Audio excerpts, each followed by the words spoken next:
आप सभी को मेरा प्यार भरा नमस्कार, आत्मवंदन। पीएमसी ध्यान नेपाल के इस आनापानासती ध्यान सत्र में आप सभी का हृदय से बहुत बहुत स्वागत करती हूँ और अपने प्रिय गुरु ब्रह्म ऋषि पितामह को और सभी आध्यात्मिक गुरुओं को साष्टांग नमन करते हुए हम आज का सत्र आरंभ करते हैं।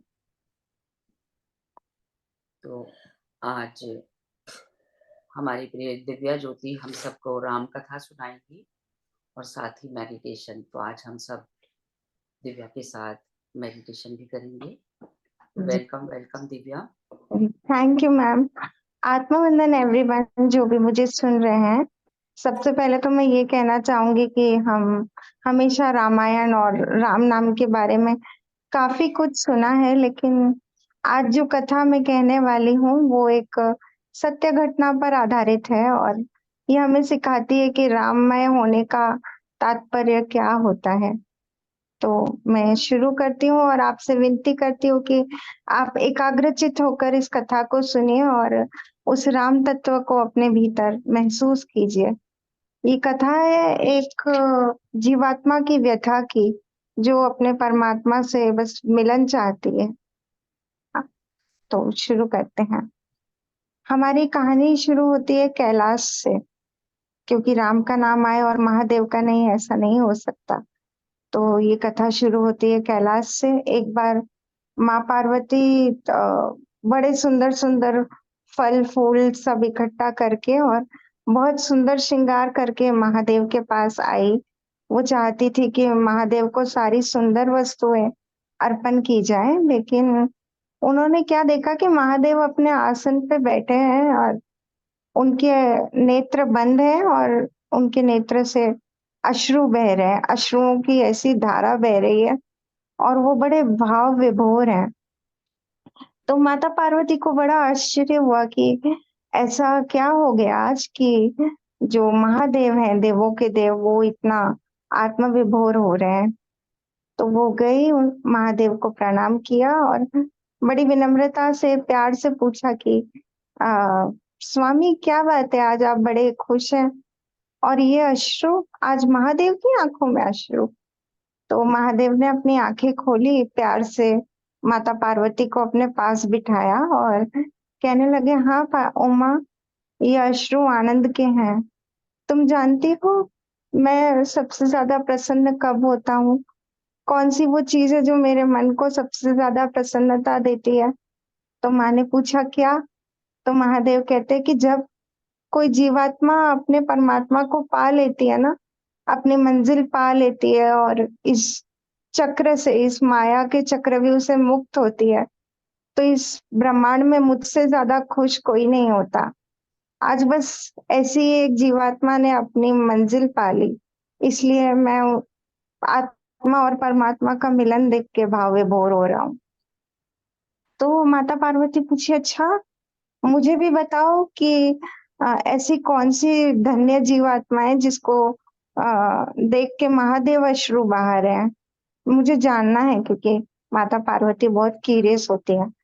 तो महादेव हंस के ठिठोली करते बोलते, कथा तो मैं तुम्हें सुना दूं, लेकिन तुम ना कथा सुनते सुनते बीच में तुम्हारा ध्यान भटकता है, तुम्हारा चित्त चंचल हो जाता है या तुम सो जाती हो, तो फिर मेरा कथा सुनाने का क्या फायदा? तो माता उनसे विनती करती, नहीं नहीं, अब तो मैं पूरा एकाग्र होकर सुनूंगी, प्लीज बताओ ना क्या हुआ। तो महादेव ने सुनाना शुरू किया। वो कहते हैं कि सुनो, एक बार एक सुंदर नगर में एक सुंदर महल था, हवेली थी बड़ी। और ये ज्यादा कुछ पुरानी बात नहीं, कुछ आज से 500 साल पहले की बात है। उस सुंदर नगर में एक बहुत सुंदर महल हवेली थी और वहां एक बहुत सुंदर बगीचा था। उस महल में एक स्त्री रहती थी। वो इतनी सुंदर थी कि जो कोई उसे देखे वो सोचता रहता था कि परमात्मा ने कितना ध्यान से, कितना टाइम लगा के इसको गढ़ा होगा। कुछ तो बोलते थे कि वो आ, देवताओं की अप्सरा धरती पर आ गई है, मेनका, रंभा, उर्वशी, सारी की सारे का सौंदर्य इसमें ही है। देखने में वो देवी लक्ष्मी जी जैसी सुंदर थी। तो वो लेकिन वो स्त्री सुंदर थी, लेकिन वो कुछ ऐसा करती थी जो समाज में उस समय स्वीकार्य नहीं था और कभी भी नहीं होना चाहिए। वो एक नगर वधू थी। नगर वधू का तात्पर्य एक प्रोस्टिट्यूट, एक वेश्या थी कर्म से। तो महादेव उसके जन्म की कहानी बताते हैं कि ये जो जीवात्मा है ना, देखो पार्वती, ये दुर्भाग्य से जन्म से ही अपने आ, माता पिता से बिछड़ गई थी, अकेली हो गई थी। तो ये इसने ये रास्ता चुना, ये वैश्यावृत्ति का। और इसके मन में समाज के प्रति रिवेंज का भाव था। उसको लगता था कि हर कोई उसे गंदी नजरों से देख रहा है, और पता नहीं कैसी नजरों से देख रहा है। तो वो कहती है, मतलब उसने बहुत पीड़ा झेली थी अपने बचपन में। तो फिर एक समय के बाद उसको ऐसा हुआ कि उसका संपर्क, उसकी चेतना अपने शरीर से टूट ही गई। वो सोचती थी कि जैसे वो बाथरूम जाती थी तो वो सोचती थी, ये पुरुष मुझे इस नजर से क्यों देखता है, मतलब मेरे शरीर में ऐसा क्या है। वो अपनी योनि को देखकर सोचती थी कि इसमें कौन से हीरे मोती जड़े हैं। ये तो मूत्र त्याग करने की जगह है, यहाँ से रक्तस्राव होता है। मैं अगर 2 दिन ना नहाऊं तो बदबू आती है। ये पुरुष को इतना क्या सुख मिलता है, इसमें कौन से हीरे मोती है। फिर उसका मन थोड़ा विचलित हुआ। तो वो कहती है, अच्छा, इसमें हीरे मोती नहीं है, लेकिन इसका यूज करके मैं हीरे मोती कमा सकती हूँ। तो उसने सोचा कि ठीक है, अपना शरीर ही बेच के और कुछ धन कमाया जाए। तो वो इस क्रिया में आ गई। और समय के साथ साथ जो भी लोभी पुरुष उसके पास आते थे कामासक्त, उनको सेटिस्फाई करती थी, बदले में बहुत सारा धन लेती थी। इससे उसने बहुत सारा धन इकट्ठा किया और ये महल बनवाया, उसमें एक सुंदर बगीचा बनाया, और यही उसका रोज का नियम था। उसने कितने पुरुषों के साथ संबंध किए थे उसे खुद को याद नहीं, इसलिए उसका नाम पड़ गया बारामुखी, मतलब जो बहुत सारे पुरुषों का संग करती है। तो एक बार क्या हुआ कि वो अपना तैयार हो रही थी, अपना श्रृंगार कर रही थी। सुबह सुबह का टाइम था। वो अपना नहा कर आई, बाल खुले हुए हैं, अपने पैरों में आलता लगा रही है, और तभी उसके कानों में आ, एक कीर्तन बजता है कि राम नाम का, और उसे सुनाई देता है श्लोक। मेरी आवाज आ रही है? आ रही है। जी। तो उसे राम नाम की धुन सुनाई देती है। वहां पे बहुत सुंदर कीर्तन हो रहा था। राम राम रामेति रमे रामे मनोरमे, सहस्त्र नाम तत्तुल्यम राम नाम वरानने। तो ये कीर्तन करते करते वहां संतों की एक टोली जा रही थी। तो उनको ना उसके महल के बाजू में उसने एक बड़ा सुंदर बगीचा बनाया हुआ था। उसको फूलों का बड़ा शौक था। तो वो फूल अपने बालों में सजाने के लिए वो तरह तरह के फूल सजाती थी। तो उसका बगीचा बहुत बड़ा, बहुत सुंदर था।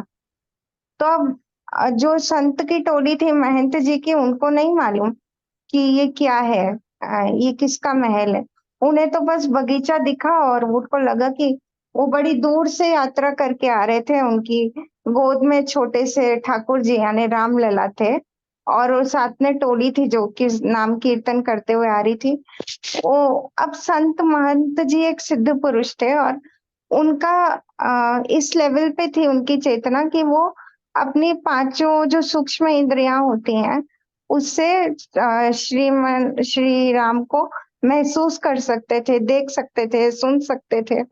तो वो जो विग्रह उनके हाथ में था वो उनका खुद का लाला था, बच्चा था।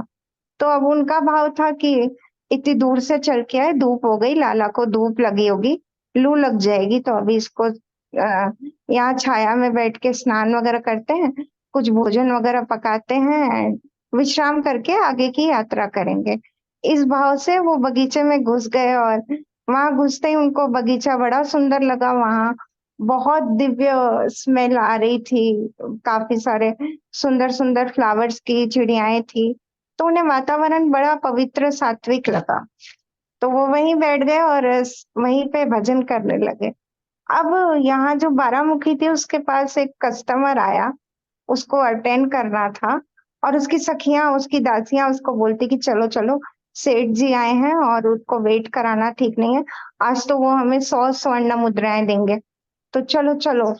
लेकिन उसके कान में ये श्लोक पड़ गया था, राम नाम का। तो अब उसका शरीर तो गया, मतलब वो गई अपना कर्म करने, लेकिन उसका जो मन था वो पीछे छोड़ के गई। और वो अपने काम में लगी हुई है, बिस्तर पे लेटी हुई है और जो भी होता है वो अपना कर रहे हैं। लेकिन उसके मन में लगातार ये चल रहा, जैसे हम कोई गाना सुनते हैं दिमाग में स्टक हो जाता है, ये उसके मन में रम गया था। वो सच में राम नाम में रम गई थी और उसके मन में ये गुंजन चल रहा था। अ, राम राम रामेति रमे रामे मनोरमे, सहस्त्र नाम तत्तुल्यम राम नामम वरानने, ये चल रहा था। वो अपनी देह से कुछ भी कर्म कर रही थी, लेकिन उसका मन उसमें लिप्त नहीं था। देह से उसको क्या महसूस होता था, जैसे कि कोई आ, उसने बचपन में देखा था कि वो जब होमलेस थी, जब उसके पास सर पे छत नहीं थी, खाने को खाना नहीं था, तो वो तो सड़क पर धक्के खाती थी। तो उसने शमशान को भी देखा था, वहां पे देखा था कि लोग कैसे, जो लावारिस लाशें होती हैं, उनका करने धरने वाला कोई नहीं होता और उस मांस को कुत्ते नोच नोच कर खा रहे होते हैं। तो उसने इतनी पीड़ा झेली थी अपने जीवन में कि उसे तो अपना शरीर बस मृत सामान ही लगता था। और जिसके साथ वो संभोग कर रही होती थी, उसे लगता था ये तो है ही जानवर, तो छोड़ो, मेरे मांस का टुकड़ा खाकर अपनी तृप्ति कर रहा है, करने दो, मुझे बस मेरी सिक्योरिटी चाहिए। क्योंकि उसके मन में था कि अगर मुझे पैसे, मेरे पास धन है, तो मैं सिक्योर हूँ। तो ये उसका मेंटालिटी ऐसी थी, उसकी चेतना का स्तर। लेकिन उसके मन में लगातार ये चल रहा था, बट उसका कोई इमोशन नहीं होता था। बट आज क्या हुआ, जैसे ही वो पुरुष उसके करीब आया और उसे निर्वस्त्र करने की कोशिश की, या उसके करीब आया, पता नहीं कहाँ से एक दिव्य शक्ति आई उसके अंदर और उसने उसको धकेल दिया। वो बोला कि आज मेरा मन नहीं है, तुम जाओ यहाँ से। उसका मन नहीं लग रहा था, क्योंकि मन तो पहले ही राम में रम चुका था। तो उसने उसको भगा दिया। और फिर आज उसको पहली बार ना अपने शरीर में चेतना का अनुभव हो रहा था। अब तक तो वो बस मांस का एक टुकड़ा समझती थी अपने शरीर को।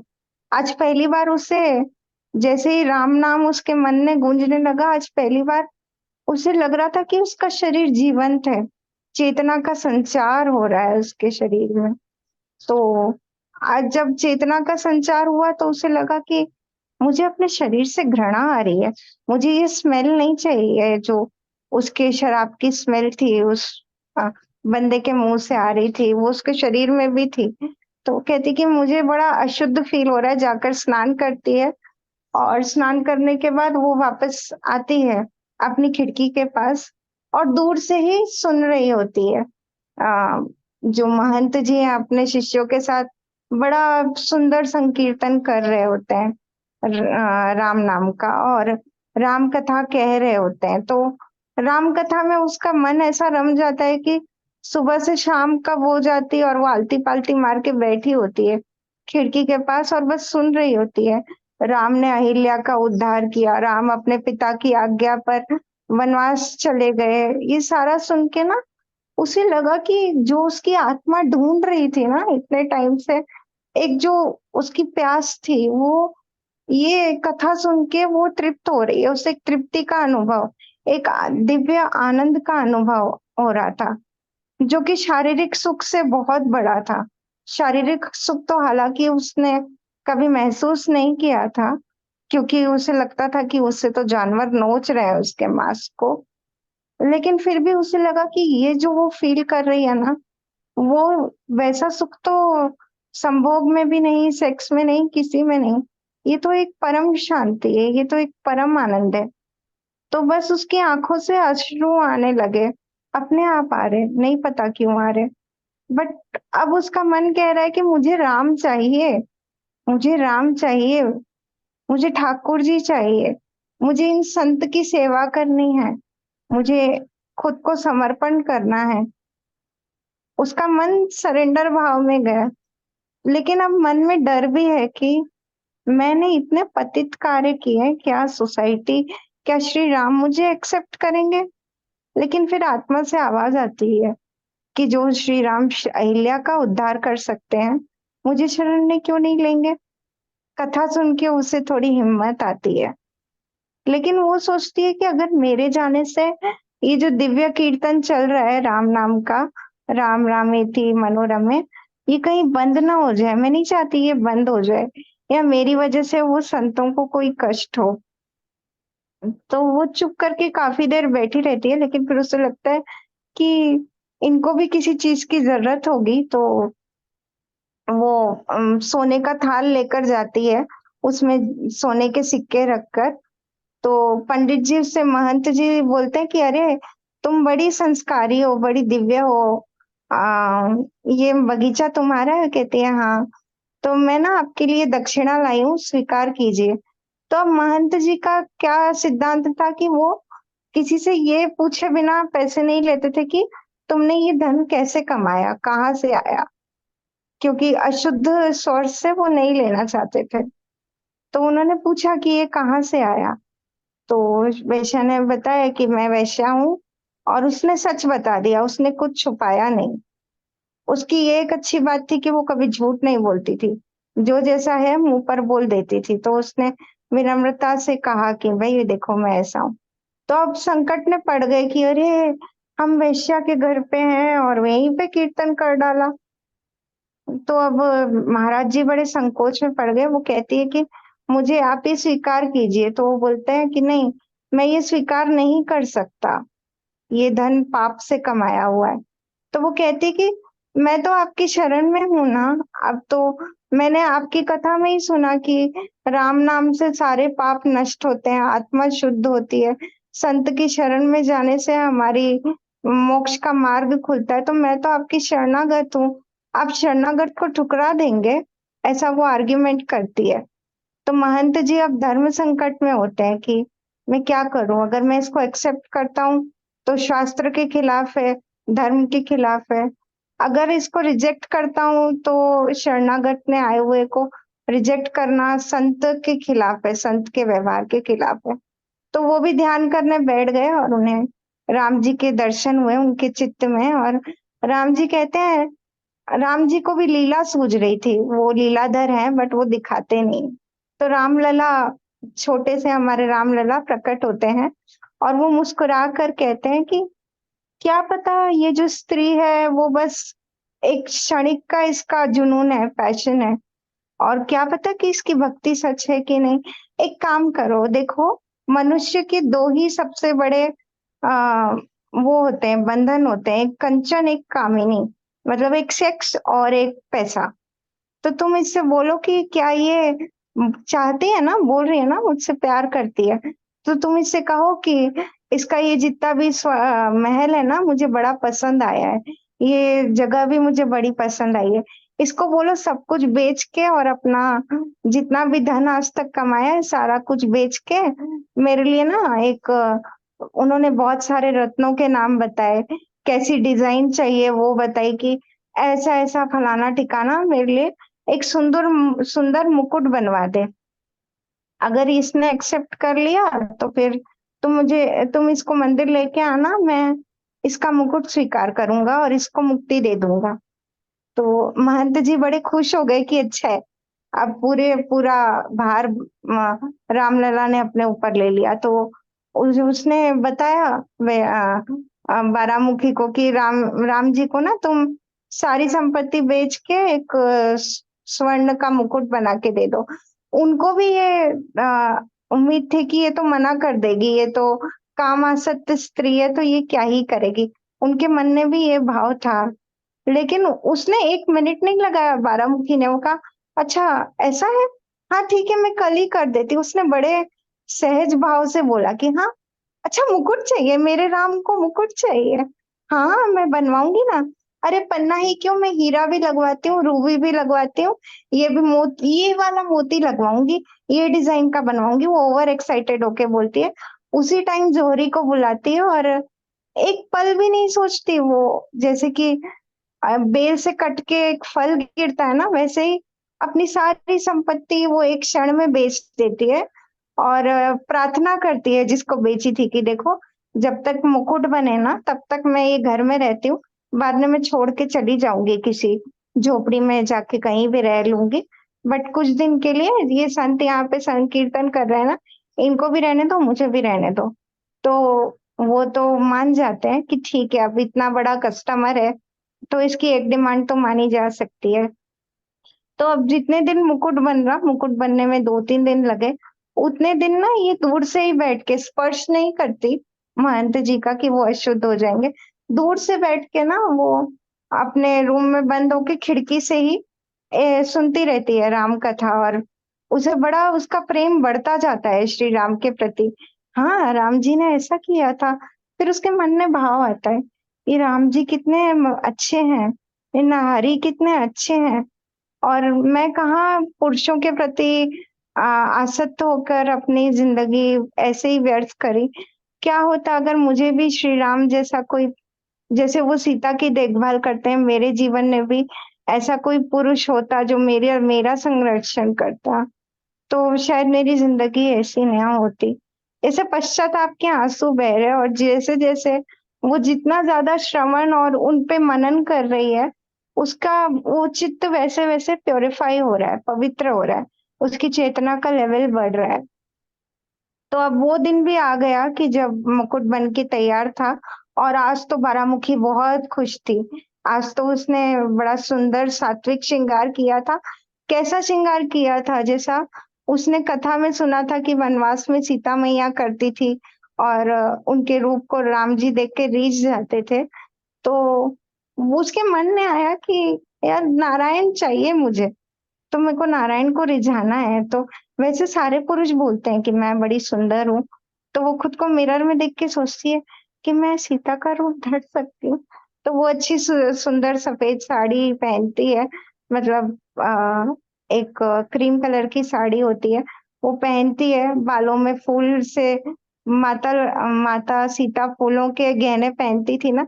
तो अब वो अपना सोना तो बेच चुकी थी, तो बड़ा खुद को वो फूलों से सजाती है, और आ, वनमाला से सजाती है, और तैयार होके वो थाल में मुकुट रख के, और वो आती है महाराज जी के सामने।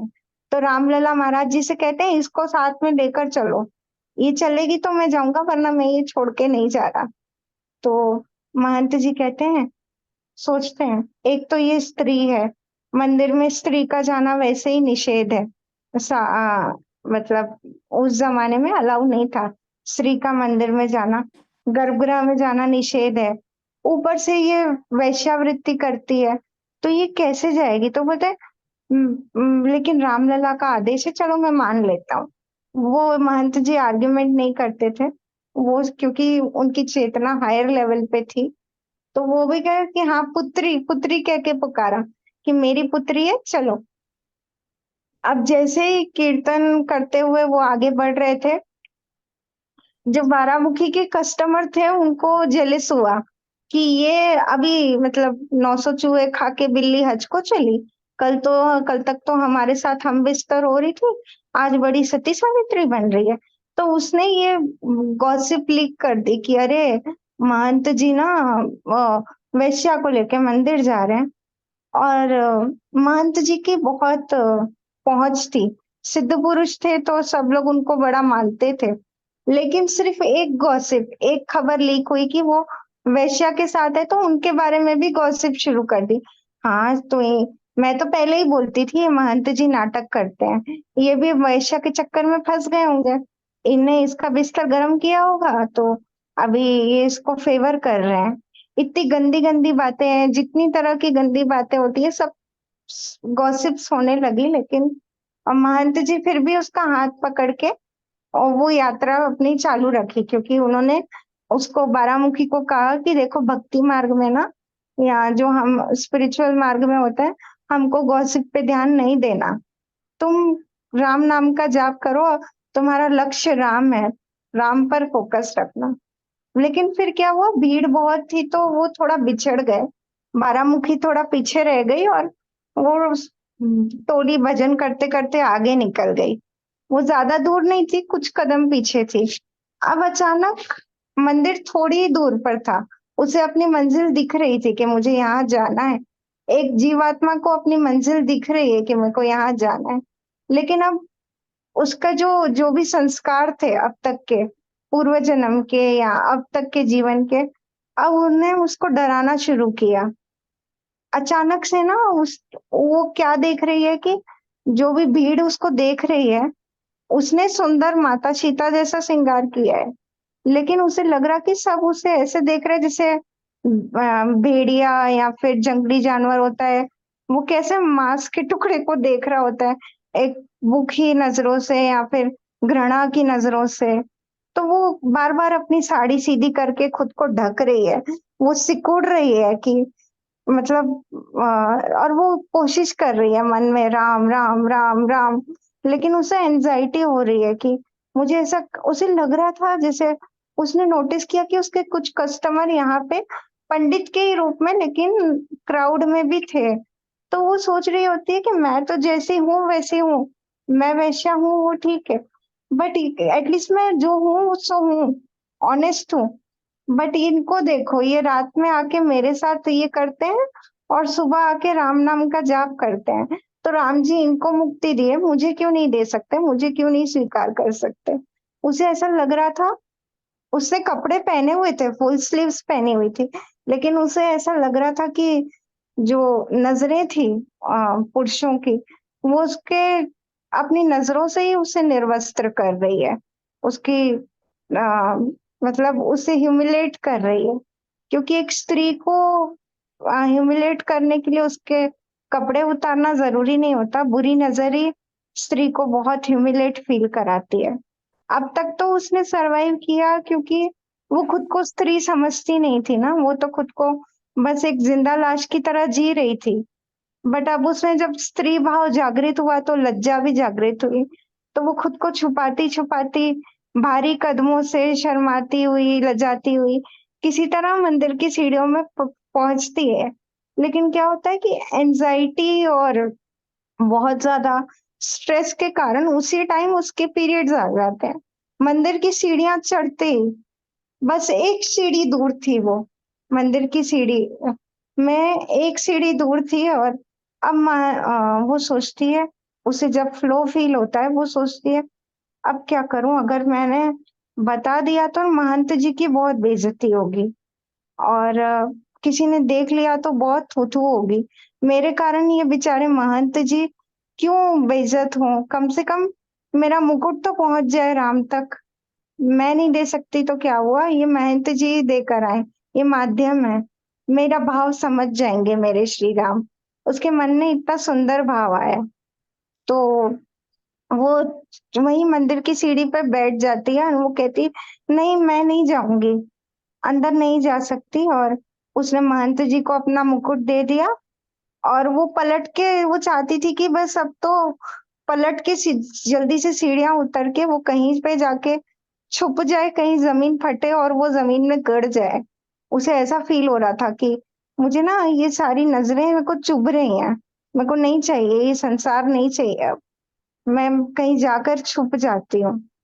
तो फिर क्या हुआ कि वो महंत जी अंदर गए और मुकुट पहनाने लगे, पर वो मुकुट पहन रहे नहीं, श्री राम गिरा दे रहे हैं, बार बार मुकुट गिर जा रहा है। इधर ये कदम आगे बढ़ाना चाहती है वापस लौटने के लिए, लेकिन इसे लगता है कि किसी अदृश्य शक्ति ने इसके कदमों को रोक लिया है, मतलब पकड़ के रखा है, तो ये आगे नहीं बढ़ पा रही। तो उसी अवस्था में इसे फूट फूट के रोना आ जाता है कि हाय मेरी किस्मत में इतना पास आके, अपने परमात्मा के इतना पास आके, और मेरे पाप थे, मेरे, मैं बहुत बुरी हूँ, मैं बहुत पापी हूँ, जिसको इतनी अपॉर्चुनिटी मिलने के बाद भी राम ने स्वीकार नहीं किया। ने कितनी अभागन हो, ऐसा विलाप करते करते वो इतना भाव में चली गई कि बेहोश हो गई। और अब आप कल्पना कीजिए, महसूस कीजिए कि एक स्त्री है जो मंदिर की सीढ़ियों पे बेहोश पड़ी है।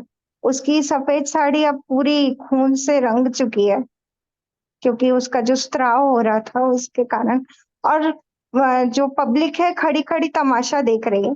कोई आगे बढ़ के ऐसा नहीं कि उसे कोई शॉल दे या कोई दे, कोई उसे ढके या पानी के छींटे मारे। नहीं, वो सब गॉसिप पे बिजी है कि अरे ये तो वैश्या थी, इसके साथ तो ऐसा ही होना चाहिए। ये महंत जी की गलती है, तभी तो देखो श्री राम भी मुकुट एक्सेप्ट नहीं कर रहे, नारायण मुकुट एक्सेप्ट नहीं कर रहे। अब जब इतना सब कुछ हो गया ना, तो महंत जी हालांकि सिद्ध पुरुष थे, उनका भी विश्वास टूट गया। उनको लगा कि मेरे से अपराध हो गया, इसलिए श्री राम एक्सेप्ट नहीं कर रहे हैं, मैंने भी गलती करी है। तो उनको खुद पे डाउट होने लगा। तब रामलला स्वयं प्रकट हुए और विग्रह में से आवाज आई कि अरे तुमने कोई गलती नहीं की, पता है मैंने तो उसे उसी दिन स्वीकार कर लिया जब वो तुम्हारी शरण में आई थी। जब उसने पहली बार मेरा नाम लिया था ना, मैंने उसी पल उसे स्वीकार कर लिया। अब तो कोई बंधन ही नहीं है, बट मैं क्यों नहीं कर रहा हूँ? क्योंकि तुमने उसे वचन दिया कि तुम स्वयं राम को अपने हाथों से चढ़ाना, और जिसे चढ़ाना चाहिए, जिसे मेरे शीश का मुकुट बनना है, उसे तो तुम बाहर छोड़ कर आए हो। तो ये चित्त में उनको सुनाई दिया महंत जी को। लेकिन महंत जी का लॉजिकल माइंड इस बार एक्सेप्ट नहीं कर रहा, क्योंकि वो लोअर वाइब्रेशन में। वो भी सोच रहे हैं नहीं प्रभु आप क्या बोल रहे हैं। वो राम जी से आर्ग्यूमेंट कर रहे हैं कि नहीं नारायण आप क्या बोल रहे हैं, शास्त्र तो ऐसा कहते हैं, स्त्री पहले दिन चांडालनी होती है, दूसरे दिन पिशाचिनी होती है, 3 दिन तक अशुद्ध होती है, और ये मंदिर में गर्भगृह में आपको छूकर कैसे अपवित्र करेगी? तो नहीं नहीं, ऐसा ऐसा तो मैं ये महापाप नहीं करूंगा, मैं नरक में जाऊंगा, मुझसे नहीं होगा ये। तो अब राम जी को भी गुस्सा आता है, वो कहते हैं कि अच्छा तो वो अपवित्र है, लेकिन तुम तो कहते हो ना कि तुम तो रोज श्लोक गाते हो कि मैं, मेरा विराट स्वरूप है, मैं महाविष्णु हूँ, मैं वो चेतना हूँ जो एक कुत्ते के अंदर भी है, एक सर्प के अंदर भी है, पृथ्वी के हर कण कण में है। तो इसको जो रजोधर्म हो रहा है, क्या इसके रज में मैं नहीं हूँ? क्या इसके रक्त में मैं नहीं हूँ? और अगर इसके छूने से मैं अपवित्र हो गया, तो फिर मेरे नाम का क्या मोल, जो सबको तुम कहते फिरते हो कि राम नाम तो सबको मुक्ति देता है, करोड़ों पाप नष्ट करता है। और अब तो मुझे कह रहे हो कि इसके छूने से मैं अपवित्र हो जाऊंगा। ये कैसी कैसी सोच है तुम्हारी? तो महंत जी बोलते लेकिन फिर भी मैं ये काम नहीं कर सकता, मतलब हाहाकार मच जाएगा। तो अब तो ना राम जी स्वयं प्रकट होते हैं, मतलब विग्रह में से दिव्य तेज निकलता है जो उनके ललाट से, और आकाशवाणी होती है कि बारामुखी को ना ससम्मान अंदर लेकर आओ, वरना मैं, मेरा प्रकोप होगा। मैं नहीं एक्सेप्ट करूंगा, खाना नहीं एक्सेप्ट करूंगा, कुछ एक्सेप्ट नहीं करूंगा। तो अब जब ये भविष्यवाणी हुई, सब हिल गए, अंदर तक हिल गए। और फिर बारामुखी को महंत जी हाथ पकड़ के पुत्री चलो सम्मान से लेकर जा रहे हैं, और वो रो रो कर, उसका काजल पूरा बह गया है, पूरा उसका फेस में वो कालिक है काजल की, आंसू हैं। उसने जो इतने प्यार से लिपस्टिक लगाई थी वो पूरी धुल गई, मेकअप पूरा धुल गया, फूल टूट के बिखर गए हैं, और उसकी साड़ी खून से भीगी हुई है। लेकिन इस अवस्था में भी वो जाती है राम जी के पास, और वो मुकुट अपने हाथों से धारण कराने की कोशिश करती है। लेकिन जैसा आप मेरे बैकग्राउंड में देख रहे हैं, हमारे रामलला का जैसे विग्रह है अभी अयोध्या में, वो ऊंचाई पे है, बहुत ऊंचा है। तो जिस मंदिर में वो थी वहां भी विग्रह बहुत ऊंचा था, और बारामुखी की हाइट बहुत छोटी थी। तो अब उसका ना हाथ नहीं पहुंच रहा मुकुट पहनाने के लिए, और कोई उसे स्पर्श नहीं कर रहा कि ये तो चंडालनी है, पीरियड्स में है।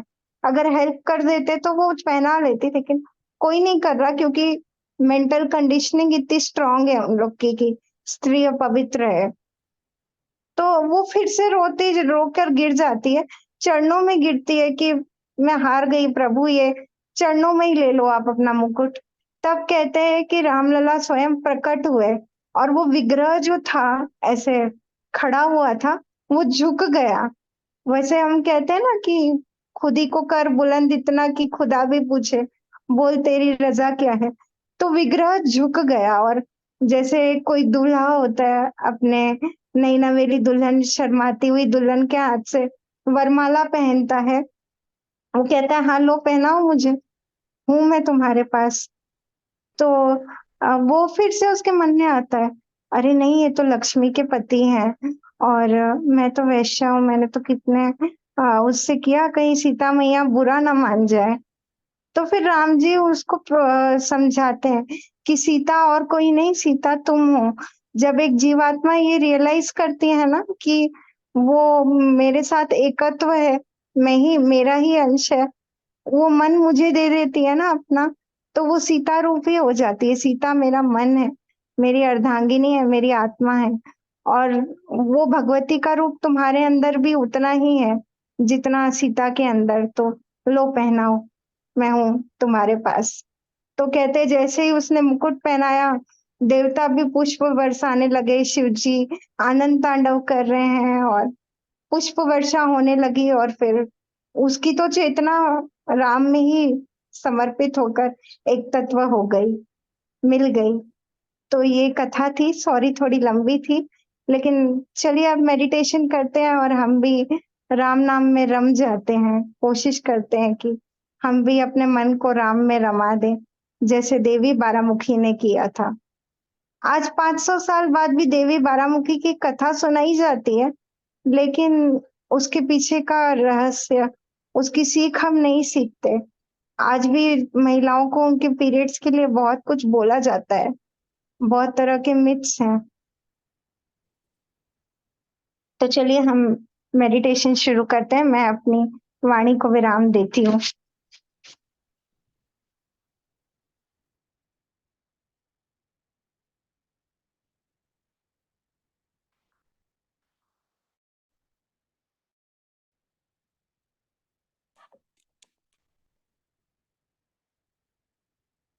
नाम तत्तुल्यं राम नाम वरानने।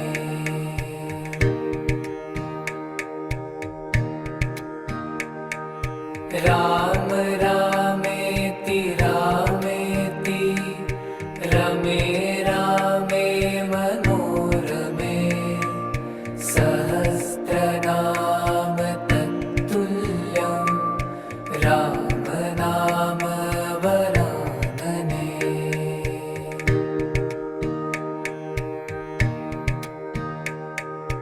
राम रामेति रामेति रमे रामे मनोरमे। सहस्रनाम तत्तुल्यं राम नाम वरानने।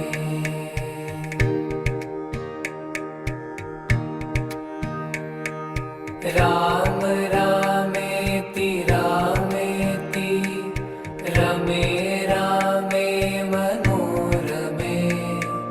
सहस्रनाम तत्तुल्यं राम नाम वरानने।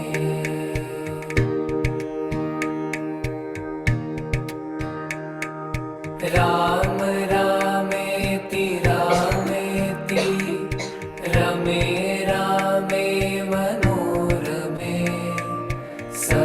सहस्रनाम तत्तुल्यं राम नाम वरानने।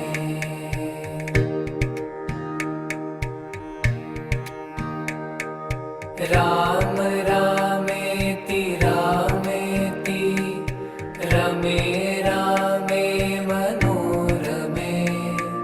सहस्रनाम तत्तुल्यं राम नाम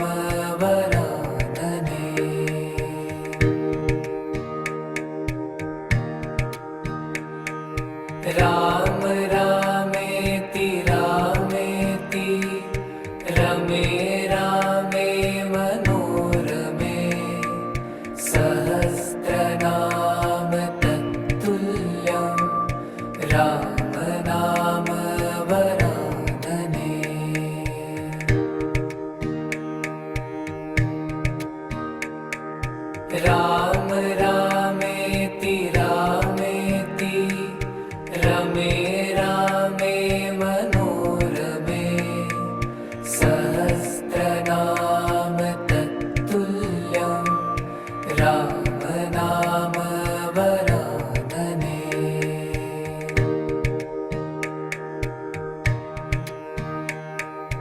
राम रामेति रामेति रमे रामे मनोरमे सहस्रनाम तत्तुल्यं राम नाम वरानने।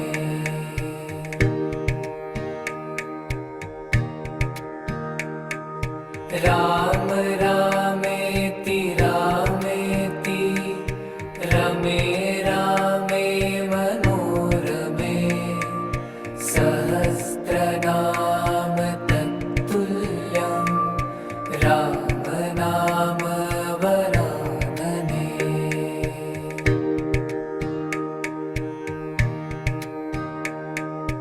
राम रामेति रामेति रमे रामे मनोरमे सहस्रनाम तत्तुल्यं राम नाम वरानने।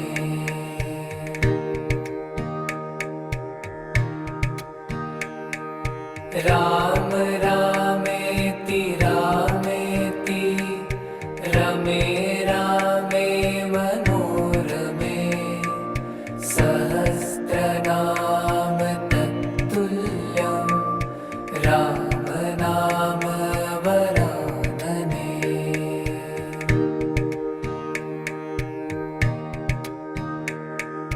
राम रामेति रामेति रमे रामे मनोरमे सहस्रनाम तत्तुल्यं राम नाम वरानने।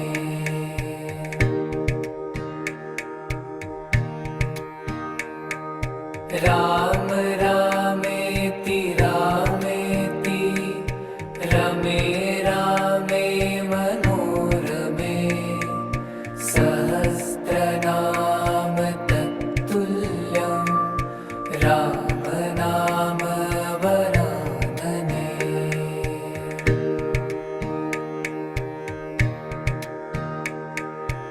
राम रामेति रामेति रमे रामे मनोरमे सहस्रनाम तत्तुल्यं राम नाम वरानने।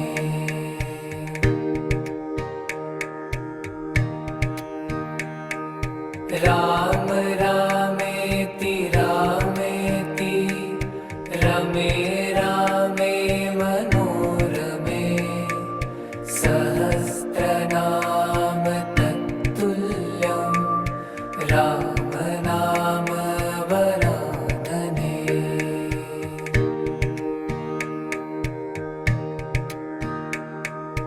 राम रामेति रामेति रमे रामे मनोरमे सहस्रनाम तत्तुल्यं राम नाम वरानने।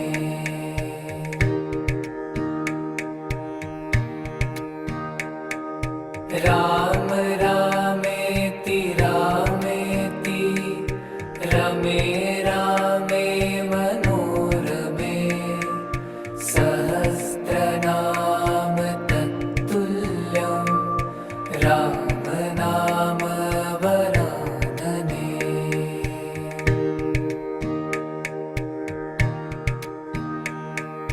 राम रामेति रामेति रमे रामे मनोरमे सहस्रनाम तत्तुल्यं राम नाम वरानने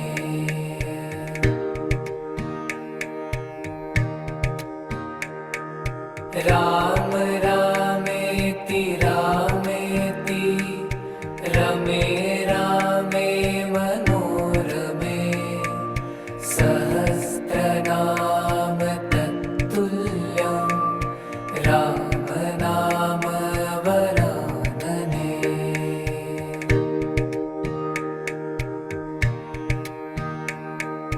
राम रामेति रामेति रमे रामे मनोरमे सहस्रनाम तत्तुल्यं राम नाम वरानने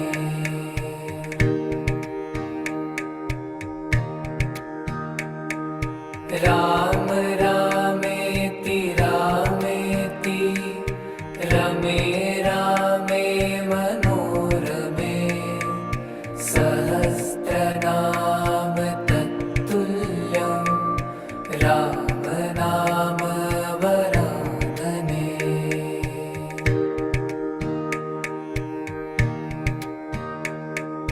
राम रामेति रामेति रमे रामे मनोरमे सहस्रनाम तत्तुल्यं राम नाम वरानने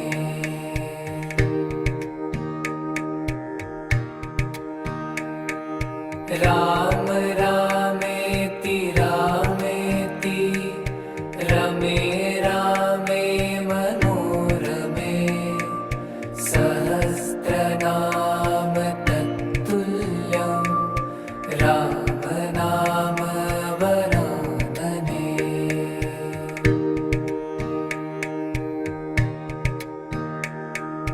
राम रामेति रामेति रमे रामे मनोरमे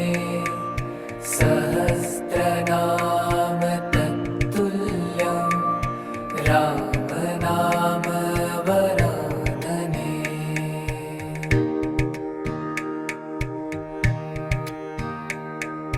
राम रामेति रामेति रमे रामे मनोरमे सहस्रनाम तत्तुल्यं राम नाम वरानने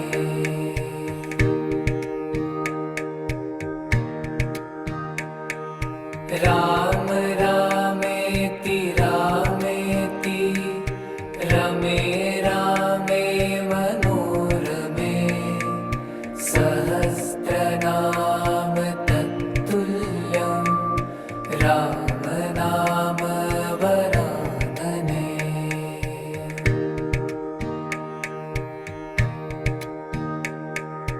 राम रामेति रामेति रमे रामे मनोरमे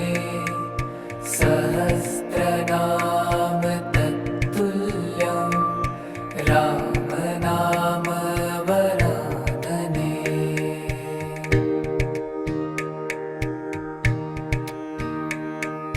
राम रामेति रामेति रमे रामे मनोरमे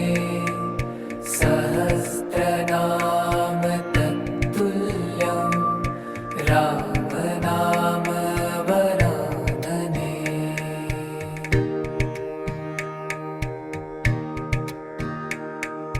राम रामेति रामेति रमे रामे मनोरमे सहस्रनाम तत्तुल्यं राम नाम वरानने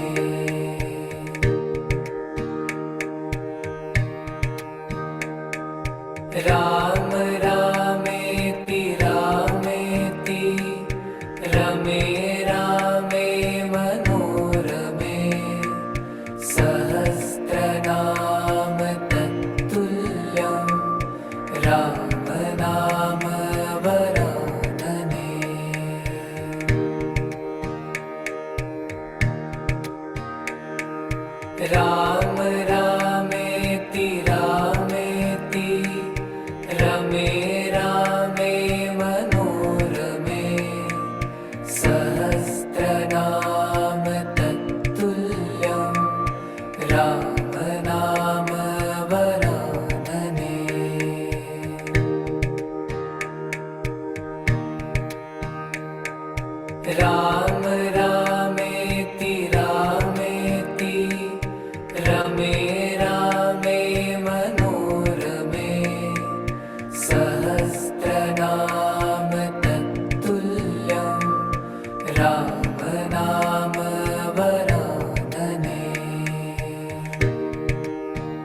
सहस्रनाम तत्तुल्यं राम नाम वरानने।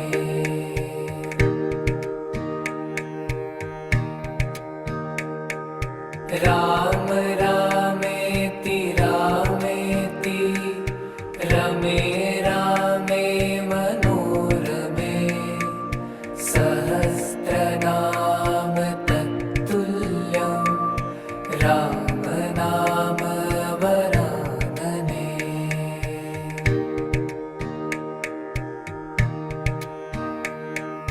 राम रामेति रामेति रमे रामे मनोरमे सहस्रनाम तत्तुल्यं राम नाम वरानने।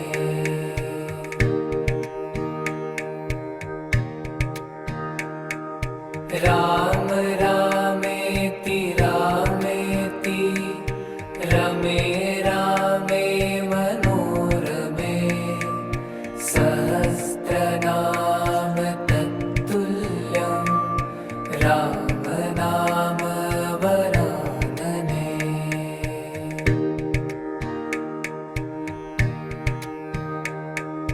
राम रामेति रामेति रमे रामे मनोरमे सहस्रनाम तत्तुल्यं राम नाम वरानने।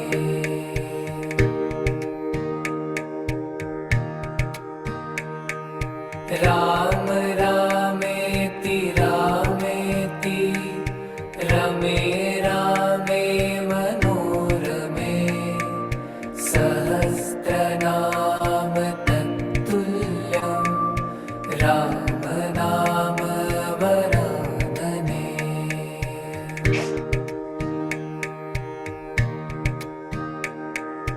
राम रामेति रामेति रमे रामे मनोरमे सहस्रनाम तत्तुल्यं राम नाम वरानने।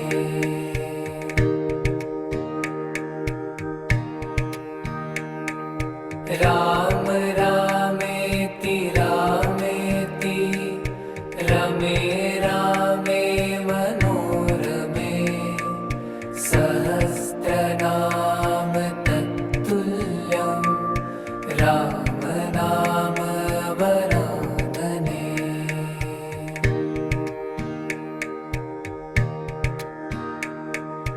राम रामेति रामेति रमे रामे मनोरमे सहस्रनाम तत्तुल्यं राम नाम वरानने।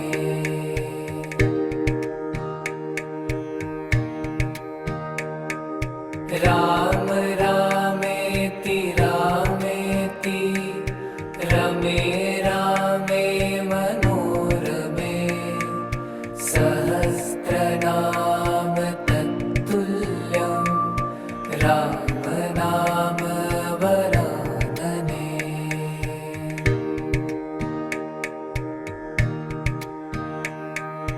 राम रामेति रामेति रमे रामे मनोरमे सहस्रनाम तत्तुल्यं राम नाम वरानने।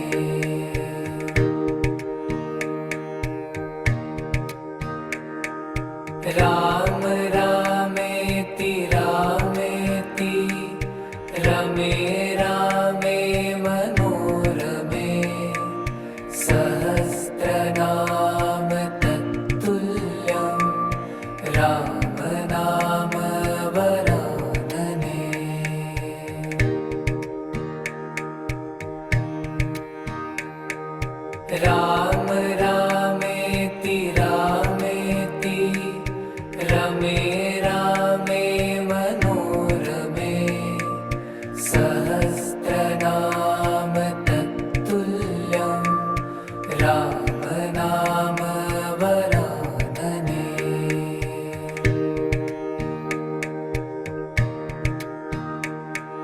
राम रामेति रामेति रमे रामे मनोरमे सहस्रनाम तत्तुल्यं राम नाम वरानने।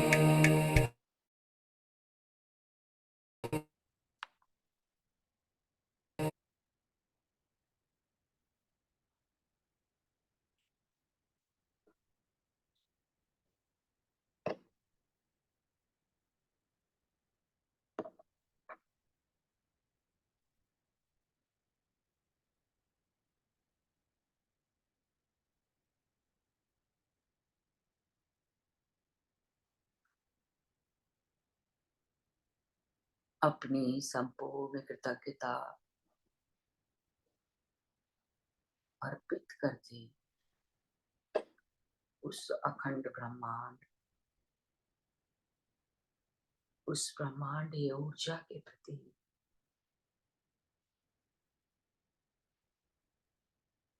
धन्यवाद करें। सभी गुरुओं का, ब्रह्म ऋषि पितामह महाअवतार बाबा जी,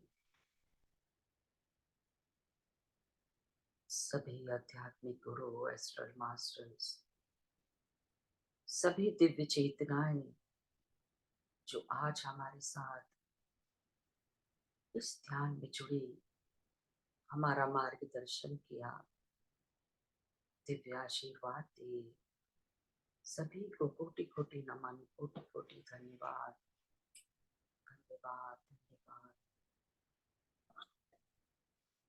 अपने परम पूज्य माता पिता का धन्यवाद करें।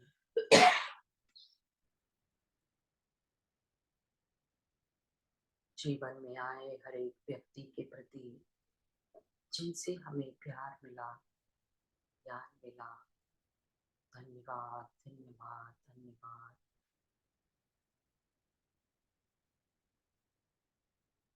हमारा पालन पोषण करने वाली धरती माता, प्रकृति माता, सभी के प्रति मैत्री अनुभव करते हुए प्रेम अनुभूत करें, अनुभव करें। सभी का हृदय से धन्यवाद, धन्यवाद। पांचों तत्वों का धन्यवाद। देवालय रूपी अपनी भौतिक शरीर का, शरीर के कण कण का, जिसमें बैठकर मैं साधना कर पा रहा हूँ और जिसमें मेरी आत्मा वास करती है। धन्यवाद, धन्यवाद, धन्यवाद। आप सभी ध्यानी मित्रों का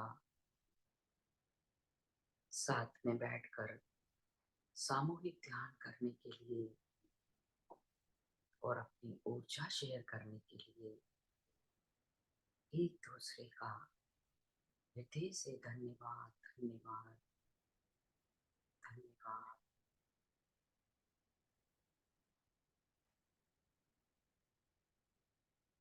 सभी की सुख समृद्धि और उत्तम स्वास्थ्य की मंगल कामना करते हुए धीरे धीरे ध्यान से बाहर आने का प्रयास करें। अपना पूरा समय लेते हुए अपनी भौतिक चेतना में आ जाएं। शरीर को महसूस करें,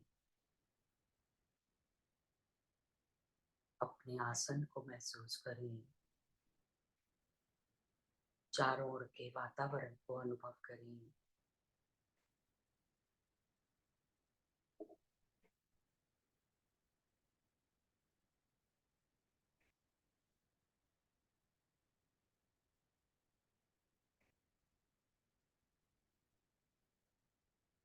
धीरे से अपनी हथेलियां रगड़ते हुए अपनी आंखों पर रखें।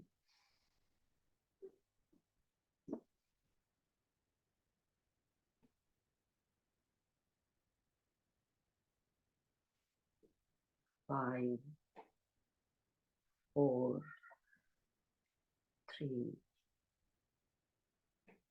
2 1 और 0।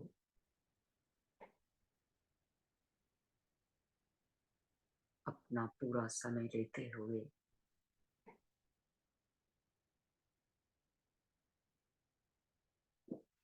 जैसे ही तैयार हो जाएं, रेडी हो जाएं, अपनी पलकें खोलते हुए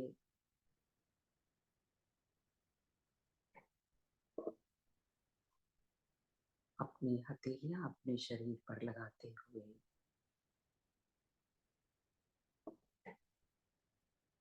एक नई ऊर्जा, नया शरीर अनुभव करते हुए धीरे धीरे ध्यान से बाहर आ जाएं।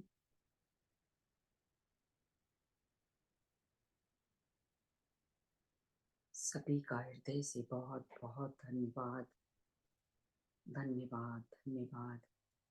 दिव्या ज्योति का धन्यवाद, धन्यवाद, धन्यवाद।